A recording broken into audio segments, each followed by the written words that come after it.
안녕하세요. 꼼꼼한 건축사의 3분시방서입니다. 오늘은 되메우기 및 뒤채움 핵심 요약에 대해 알아보겠습니다.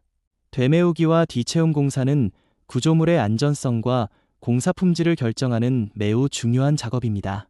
터널과 지하 구조물, 도로와 구조물 주변, 포장 하부와 조경구역 등 다양한 현장에 적용되며 정확한 재료 선정과 다짐, 배수 관리가 핵심입니다.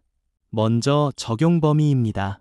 이 기준은 도시철도 터널, 지하 구조물, 설비시설, 구조물 주변 뒤채움, 비탈면 포장 하부, 조경구역 메우기 등에 적용됩니다. 기존 포장 및 관련 시설의 성상 복구까지 포함하며 해안 매립공사에는 적용하지 않습니다. 기존 계획보다 높은 기준이 요구될 경우에는 시방서와 설계도서를 우선 적용합니다. 두 번째는 제출 서류와 보고사항입니다. 시공자는 시공계획서와 기성검사원, 시험성과표, 사용재료 품질시험성과 재료반입점표를 제출해야 합니다. 해상공사일 경우에는 추가로 기초시공보고서도 제출해야 합니다. 머신 가이던스 기술을 적용할 경우에는 KCS 10-70 기준에 따라 별도의 시공계획서를 작성하고 감독자 승인을 받아야 합니다. 세 번째는 되메우기 재료 일반 요건입니다. 되메우기 재료는 압축성이 적고 침수 시 강도 저하가 없으며 동상 영향이 없는 재료를 사용해야 합니다. 또한 다짐이 쉽고 균일한 재료를 사용해야 하며 초목과 뿌리, 쓰레기, 유기질토, 동토와 빙설, 부식토는 사용이 금지됩니다. 되메우기 재료의 발파석 최대 입경은 100mm 이하 기준을 적용합니다. 네 번째는 뒤채움 재료 품질 기준입니다. 도로공사 기준으로 최대 치수는 100mm 이하입니다. 5mm 통과량은 25%에서 100% 범위입니다. 0.08mm 통과량은 15% 이하입니다. 소성지수는 10 이하이며 수정 12R 값은 10 이상을 확보해야 합니다. 모든 재료는 KCS 11, 20, 24키 재료 요건을 만족해야 합니다. 다섯 번째는 시공 전 확인 사항입니다. 시공 전에는 지하 배수와 방수시설 상태를 점검하고 지하 탱크 정상 상태를 확인해야 합니다. 비지지벽 구조 내력 검토와 함께 지반 및 지하수 상태도 반드시 조사해야 합니다. 특히 하중 증가 가능성이 있는 구간은 구조 안정성 검토가 중요합니다. 여섯 번째는 본바닥 준비와 측량, 계측입니다. 요구 밀도 이상의 다짐을 완료한 후에 되메우기를 진행해야 합니다. 깊이 100mm 구간마다 시험 다짐을 실시하며 배수시설 설치 후 외부 배수를 연결합니다. 측량 기준점 설치와 종 횡단 측량도 실시해야 하며 흙막이 변이와 구조물 침하 등 계측 관리도 중요합니다. 이동 발생 시에는 즉시 보고하고 필요시 시공을 중지해야 합니다. 일곱 번째는 되메우기 시공 기준입니다. 일반 되메우기는 층 두께 약 300mm 기준으로 시공합니다.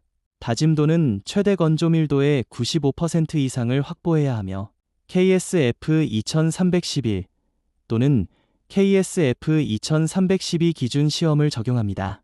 구조물 외측은 양질토를 사용하고 배수층 손상을 방지해야 합니다. 거푸집은 완전히 제거한 후 시공합니다. 구조물 상단 1m 구간은 박층 다짐을 실시하고 인력 또는 소형 장비를 사용합니다. 협소부, 즉 축벽 부근에 폭 85cm 이하 구간은 모래 채움이나 유동성 채움제를 사용할 수 있습니다. 여덟 번째는 구조물 뒤채움 시공 기준입니다.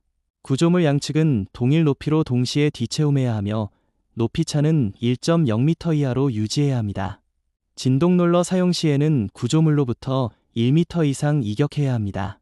콘크리트 구조물은 설계 강도의 80% 이상 확보 후 시공하거나 재령 14일 이상 양생 후 시공합니다.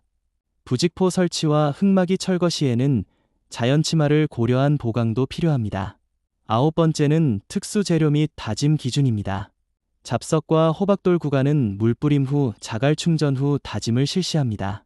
자갈 다짐 기준은 최대 입경 45mm 이하이며 점토 함량은 5% 이하입니다. 입도는 2mm에서 50mm 범위를 적용합니다. 바탕 콘크리트는 설계 기준 강도 14.7MPa 이상이어야 하며 150kg/제곱 센티미터 이상 기준과 동일합니다. 콘크리트 구조물 근접부에서는 과도한 진동 사용을 금지해야 합니다. 10번째는 품질 시험과 검측입니다. 시험 항목으로는 밀도 시험, 액성 소성한 개 시험, 함수 비 시험, 다짐 시험, CBR 시험, 평판 제하 시험, 콘관입 시험 등이 있습니다. 밀도 시험은 100세제곱미터마다 1회 이상 또는 3층마다 1회 이상 실시합니다. 검측 시에는 시공 상태와 다짐 상태를 확인하고 품질 시험 기술자의 서명과 날인을 받아야 합니다. 감독자 승인 후에 후속 공정을 진행해야 합니다. 11번째는 비탈면과 표면 마감 기준입니다. 비탈면 마무리 0.3m 이내 구간은 50mm 이상 입자를 금지하며 40mm 이상 혼입률은 40% 이하입니다.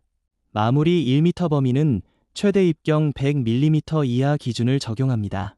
배수 및 우수 관리는 횡단 기울기 4% 이상 확보가 중요하며 외부 토사 유입과 지하수 상승을 방지해야 합니다. 높은 쌓기 구간은 15m 이상 시 계측 관리를 실시합니다. 마지막으로 시공 시 주의 사항입니다. 동토와 과다 함수비 재료 사용은 금지해야 하며 함수비 부족 또는 과다 시 다짐 밀도가 저하될 수 있습니다. 강우 시에는 배수 불량과 치마가 발생할 수 있으므로 즉시 배수 조치를 해야 합니다. 지하 매설물은 손상되지 않도록 보호하고 작업 구간에는 안전시설과 경고표지, 비상연락체계를 반드시 설치해야 합니다. 마지막으로 관계자 확인 서류를 알아보겠습니다. 시공자는 되메우기 시공계획서, 재료 반입 전표, 다짐 관리 일지, 계측 기록표, 배수 계획서, 품질 시험 요청서를 제출합니다. 품질 시험자는 밀도 시험 성적서, 함수 비 시험 결과서, 다짐 시험 결과서, CBR 시험 성적서, 평판 제하 시험 결과서를 작성합니다. 감리는 시공계획서 확인, 품질 시험 입회, 현장 검측, 계측 자료 검토, 품질 시험 날인 및 후속 공정 승인 업무를 수행합니다. 이상으로 오늘의 설명을 마치겠습니다. 시청해 주셔서 감사합니다.